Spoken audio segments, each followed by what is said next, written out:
Hi there food lovers, Russ the Food Guy here, and today we're going to make some wonderful roast vegetables in the air fryer with a secret ingredient.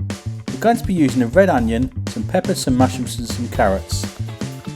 First chop off the stalks from the mushrooms, then peel the carrots and then chop them into batons.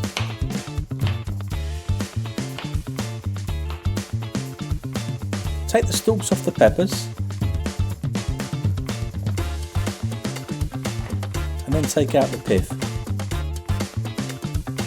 Cut the peppers into fairly small pieces.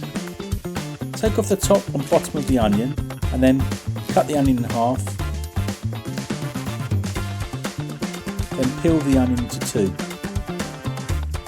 Chop the onion into 4 pieces and then put it with the other vegetables.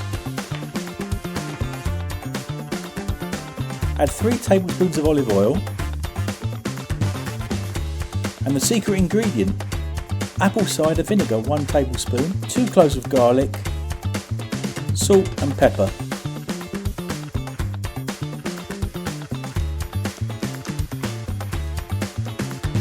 Now mix it all together